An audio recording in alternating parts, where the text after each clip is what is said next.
Cidade ao Vivo de volta, agora 11h02 da manhã, dia 29 de agosto, terça-feira, 11h02 dessa terça-feira, 29 de agosto. Eu preciso fazer uma correção. O que nós vamos falar hoje com a doutora Andriele Quirino é sobre o pente fino. Nós estamos fazendo uma confusão com a malha fina, que tem a ver com o imposto de renda e que não tem nada a ver absolutamente com o imposto de renda. Nós vamos falar sobre o pente fino 2023.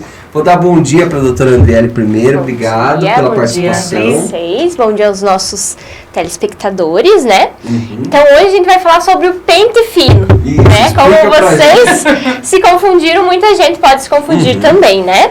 Então o que é o pente fino do INSS? Ele é um procedimento para analisar as irregularidades dos benefícios. Ou seja, né, se não ficar constatado que aquela pessoa que está recebendo o benefício continua incapaz, ou até mesmo aquela pessoa que recebe um BPC teve alguma mudança na renda ali, ou não foi detectada lá no CadÚnico, né?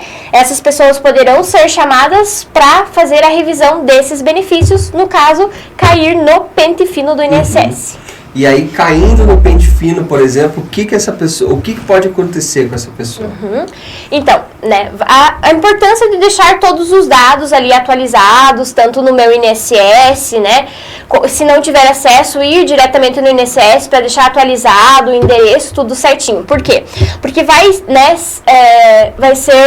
pessoa vai receber uma notificação via ali o sistema do INSS ou até mesmo uma carta. Então, ela não atendendo esse chamado, ela vai ter o benefício cancelado, né? Então, por isso a importância de apresentar os documentos que foram solicitados, continuar fazendo o tratamento médico se for um benefício de incapacidade, né? Para que ela consiga apresentar essa documentação e esclareça ali que ela está recebendo o benefício que está de maneira correta.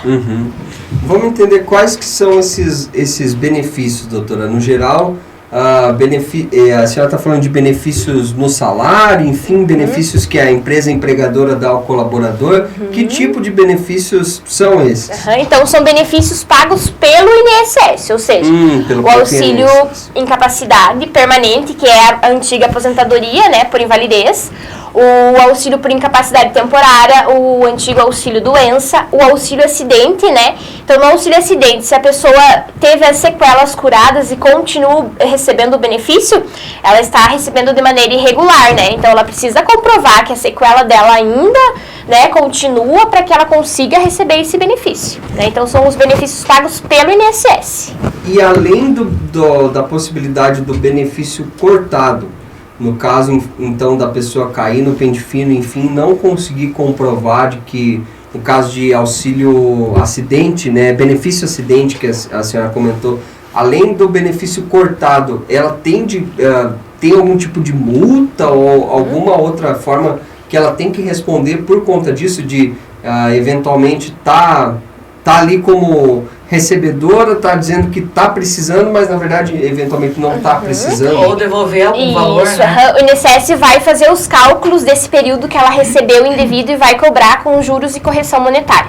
Então ela vai ficar com essa dívida ali, por isso a importância de apresentar a defesa, sabe? Muitas pessoas deixam passar esse período e acabam que não conseguem ali apresentar a defesa, além de ter o benefício cancelado, vão ter esse prejuízo de ter que ressarcir a previdência. Porque tem um período para apresentar, então, isso, então após a notificação recebida, o prazo é de 30 dias. Nossa, né? 30 dias para poder apresentar. Em caso de agricultor, né, ou segurado especial, aí esse prazo é de 60 dias.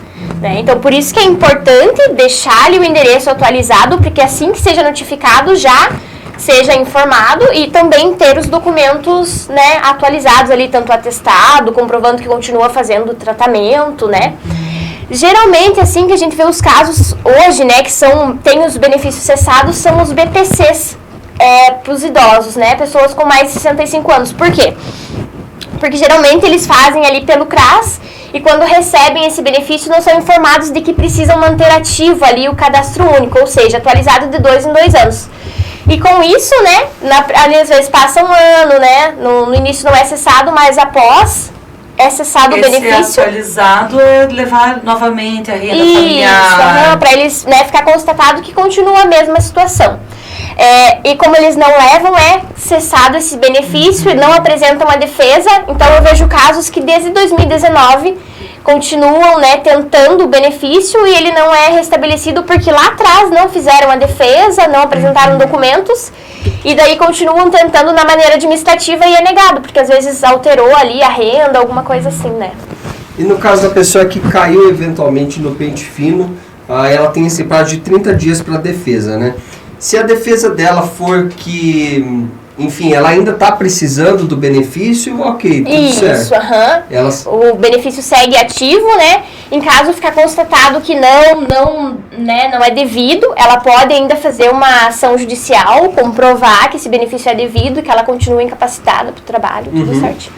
E aí, no caso, se não for devido, por exemplo, ela tem esse período de 30 dias de defesa, o que ela pode alegar na defesa, por exemplo, pelo fato dela estar recebendo esse benefício ainda? Ela certamente, imagino, que vai ter de devolver parte desse valor e tal, mas existe como ela conseguir isenção dessa devolução na defesa? Se comprovar ali que o período que ela recebeu esse dinheiro, ela estava incapacitada, daí esse período vai ser, né, não vai precisar pagar nada, mas caso ela não consiga comprovar ali, né, daí sim. Mas geralmente como estava em atestado, ali consegue comprovar que houve incapacidade ou, né, até mesmo o BPC ali com a renda da época é possível comprovar. Inclusive, né, doutora, se eu estiver enganada, me corrija, quando o benefício é cessado e a pessoa fica ali, digamos, 3, 4, 5 meses em processo tentando provar que ela ainda precisa, ela recebe retroativo. Isso, né? Recebe.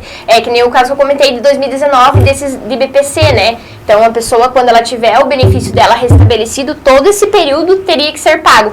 Mas quando ela faz na via administrativa, é possível que fique um novo pedido, sabe? Aí esse período não seria pago também. Por isso a importância de estar assistido por um profissional que entenda da área para conseguir que ela não seja prejudicada, né? Tá, isso em relação ao pente fino especificamente, mas eu acho que é interessante a gente colocar também, doutora, como as pessoas podem conseguir esse tipo de benefício em primeiro lugar, né? A senhora comentou sobre invalidez, eu acho que talvez seja um dos casos bem recorrentes, inclusive, né? Mas em outros casos, acidente de trabalho, imagino que possa ter algum tipo de benefício, também, né? Alguma doença e tal. Conta um pouquinho pra gente sobre isso. São casos específicos, imagino, então, mas dá um panorama mais amplo pra gente. Sempre eu venho aqui falar da concessão, né? Então, é possível fazer o primeiro requerimento administrativo, né? Através do site do Meu INSS ou pelo 135. E após sendo negado, é possível fazer uma ação judicial para que esse benefício venha a ser concedido, né? Vai passar por uma perícia, o perito que vai analisar ali em relação à incapacidade para que esse benefício seja concedido, né? O BPC também para pessoas portadoras de deficiência também passa por uma perícia médica. Deixa eu te perguntar, doutora, acho que pode ser que tenha a ver com isso. Esses são benefícios que vêm direto do INSS, né?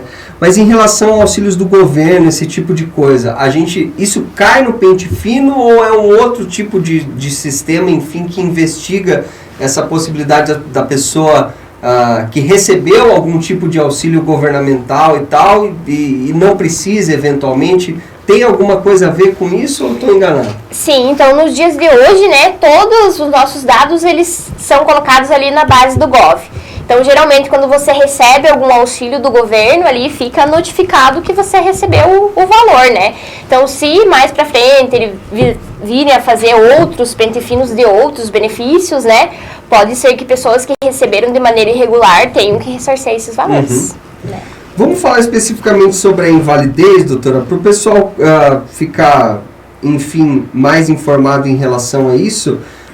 Como que a senhora falou assim mais brevemente, mas vamos tentar entrar um pouquinho mais nos trâmites mais profundos, assim, de como que a pessoa consegue um benefício por invalidez atualmente. Então, precisa de um atestado médico, né, exames também que comprovem que essa pessoa está incapacitada para exercer a sua atividade laborativa, né? Então, ficando comprovada, ela vai passar por uma perícia médica e o médico perito vai analisar se ela está ou não incapacitada e quanto tempo ela vai ficar recebendo esse benefício. Então, é através desse atestado médico que é possível realizar o requerimento. E a pessoa, ela pode ficar, por exemplo, o resto da vida recebendo o benefício?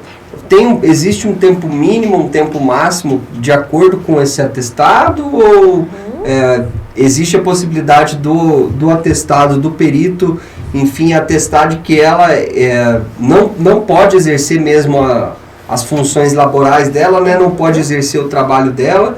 E aí, ao longo do resto da vida, ela pode receber esse benefício? Isso, daí seria uma aposentadoria por incapacidade permanente. Então, às vezes, ela começa recebendo ali o benefício por incapacidade temporária, o antigo auxílio-doença, né? E daí vai passando por perícias médicas, aonde lá, né, quando ela já tem uma idade mais avançada, fica constatado que, infelizmente, ela não tem condições de retornar ao trabalho, né? Então, aí sim é concedido uma aposentadoria por incapacidade permanente. Nesse caso, é quase improvável que a pessoa caia no pente fino. Então, aí tem mais as exceções, sabe? Então, pessoas com mais de 60 anos, né? Daí não seriam chamadas para o pente fino. Mas se forem, né, não tiverem essa idade, podem ser chamadas. Mas, assim, me parece um pouco contraditório isso, a pessoa conseguir uma aposentadoria permanente por invalidez, né? Peritos, enfim, o médico conseguiu atestar que essa pessoa não consegue mais permanentemente exercer a atividade dela e depois ela cair enfim, numa apuração sobre irregularidades ali, possivelmente mostrando que não, agora ela consegue. Mas às vezes a gente tem muitas pessoas que trabalham, né, sem ali... o Facebook também posta algumas coisas, né? Então o INSS está sempre de olho em redes sociais, né? Às vezes recebem denúncias. O teu vizinho sabe que você está trabalhando lá mesmo recebendo essa aposentadoria. Ele tem trabalho ali sem registro em carteira, isso, né? Então, às vezes conta, eu estou recebendo uma aposentadoria, mas eu continuo fazendo os bicos que eles falam, né? Então, por isso que é... feita essa apuração. E tem vizinho para fazer isso, né? Para fazer essa colaboração, né? Com colaboração premiada. Não, é sem premiação, mas você faz. E daí também tem pessoas que não precisam passar por esse processo, né? Eles podem ser chamados, mas também, se eles estiverem assistidos por alguém, né? Eles não vão passar ali, ter que levar a documentação. São os portadores de HIV, né? Também os que recebem benefício há mais de 10 anos, como eu falei também, os aposentados com mais de 60 anos, né? Por incapacidade. E aqueles segurados que recebem uma aposentadoria ou auxílio-doença há mais de 15 anos e que tenham menos de 55 anos de idade. Né? Então, essas pessoas, se forem chamadas, não são necessários apresentar os documentos, mas, né, às vezes fica lá em aberto, elas não se manifestam, que já tem essas condições, né, e isso pode fazer o cancelamento do benefício. Então, essas pessoas também, a cada 2 anos, têm que fazer essas apresentações? Não, só no caso do BPC. Elas precisam estar com os atestados atualizados, e daí, em caso de serem chamados... Aí apresenta a documentação da doença. Repete pra gente, doutora, o portador de HIV, pessoas com... Pessoas que recebem os benefícios há mais de 10 anos, né? Já eles continuam recebendo. Segurados que recebem uma aposentadoria por incapacidade, um auxílio-doença, né? Há mais de 15 anos e que tenham 55 anos de idade. E o aposentado por incapacidade, né, permanente, que tenha 60 anos de idade ou mais. Entendi. Vamos falar sobre a defesa especificamente, então. Caí no pente fino, estou recebendo lá um benefício, caí no pente fino, tenho 30 dias, enfim, para apresentar minha defesa. De que forma que esse trâmite burocrático aí é feito? Eu tenho que ter um atestado, enfim, isso, né? Mas para onde eu apresento, para onde eu envio, tem uma audiência, enfim, como é que funciona? Então, como que é? A gente tem o sistema do Meu INSS, né, em relação aos benefícios. Então, provavelmente vai ficar em exigência nesse aplicativo, né? Aí ali vai pedir toda a documentação que precisa ser juntada. Atestados, de repente um comprovante de residência atualizado, renda, né? No caso do BPC. Então, dentro do site do Meu INSS vai ficar ali em exigência a documentação que precisa ser apresentada.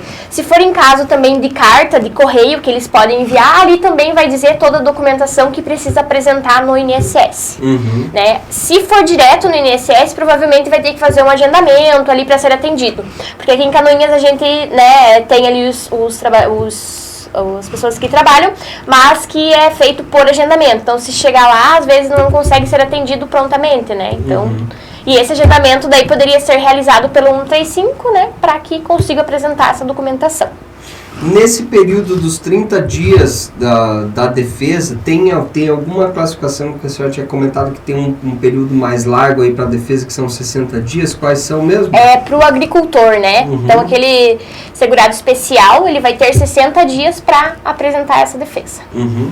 A partir do momento, então, que o pente fino viu alguma irregularidade ali, enfim, na minha condição de recebedor desse benefício, eu tenho 30 dias ou 60 dias, no caso, nesse caso em específico, para apresentar a defesa. Durante esse período, eu sigo recebendo ou não? Sim, segue. Até o momento que esse benefício, né, se for constatada irregularidade, ele vai ser cancelado daí. Mas enquanto está a defesa em aberto, esse benefício vai ser pago. Agora, se você não apresentar a defesa, daí no próximo mês você não vai conseguir receber o benefício, porque ele vai ser cancelado. Tá. E vamos supor, então, o benefício foi cancelado. E só depois desse prazo de 30 ou 60 dias eu consegui, enfim, articular minha defesa, passei no médico, tive atestado, e eu consigo receber retroativo ainda. Se não bloqueou ali o sistema para você anexar essa exigência, daí sim você pode, porque eles te dão um prazo, né? Se você passar de 60 dias, provavelmente vai fechar o prazo para cumprir a exigência no sistema. Mas existe a possibilidade de eu entrar com algum recurso, alguma coisa ainda para, por exemplo, passei do prazo, enfim, estou com os documentos aqui, mas passei do prazo. Tem essa possibilidade? Dá para fazer ali dentro do sistema do INSS uma justificativa, um motivo que você, né, às vezes não conseguiu um atestado, alguma coisa assim, por isso a importância de você já ter em mãos, né? Sim, claro. Mas aí você vai apresentar ali, de repente minha consulta atrasou, e depois do prazo, colocar ali a data do agendamento, alguma coisa para justificar e evitar que ele seja cancelado. E a senhora, como advogada, já presenciou algum tipo de caso desses de que o prazo foi encerrado, o prazo dos 30 dias, e a pessoa depois tentou apresentar alguma justificativa que conseguiu? Geralmente as pessoas não apresentam. Entendi. Entende? Então vai passando o tempo e elas acham que daqui a pouco retorna, passa ano e depois que elas vão ver que os benefícios foram cancelados. Entendi. Hoje esses benefícios estão mais ou menos em que valor, doutora? A senhora consegue passar pra gente ou é cada caso um caso? Então, o BPC é o valor de um salário mínimo e não dá direito ao 13º, né? Então, por isso até que às vezes as pessoas com mais de 65 anos acham que é uma aposentadoria e não tem essa necessidade de ir ao CRAS atualizar o CadÚnico, né? Então, esse benefício é o valor de um salário mínimo. O auxílio-doença ali, né, a nossa incapacidade temporária, é feito uma média, né, dos salários em que a pessoa recebe. Então, esse às vezes passa de um salário mínimo, né? A aposentadoria por incapacidade permanente também, né, varia ali em relação às médias salariais da pessoa que vai receber. Do próprio salário. Só o BPC que a gente pode falar mesmo que é o salário mínimo. Vou fazer uma última pergunta para a senhora, doutora. Não tem muito a ver com o assunto, mas tem. Transtornos mentais, a pessoa consegue temporário, né, o benefício da invalidez temporária, é isso? Então, como é que funciona?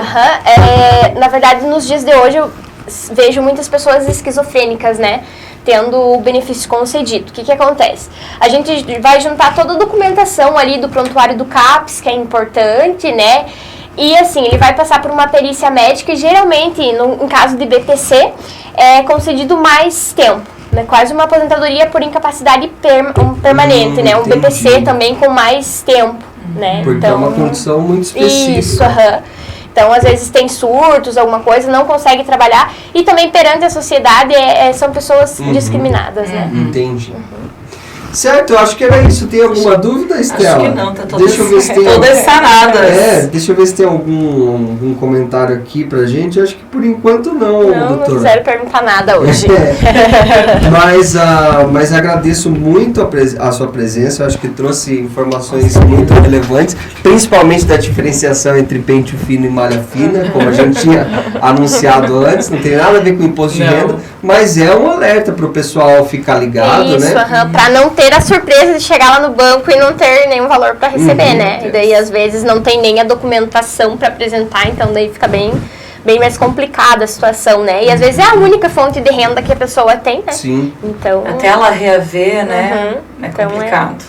Acabei esquecendo uma coisa, doutora. Esse período do pente fino é um período específico ou é uma apuração que acontece ao longo do ano inteiro? Então, ele já era para ter sido feito lá em 2019, antes da pandemia, né? Aí ele ficou suspenso e agora, em 2023, voltaram os rumores de que vai acontecer. Então, a gente não tem um período certo ali de que ele vai acontecer. Ele tá acontecendo. É surpresa. Então, É surpresa. Então, por isso é importante que o pessoal esteja sempre, né, em dia com relação ao cadastro, enfim, a todos os documentos comprobatórios, né, para o recebimento do benefício, para evitar justamente surpresas, como a doutora colocou aqui. Certo, doutora? Muito obrigado pela sua presença. Obrigada a vocês mais uma vez. Obrigada a todo mundo, né? Agradeço. Está sempre conosco aqui a doutora Andriele. Quando não ela, os colegas dela estão aqui conosco, sempre tirando dúvidas.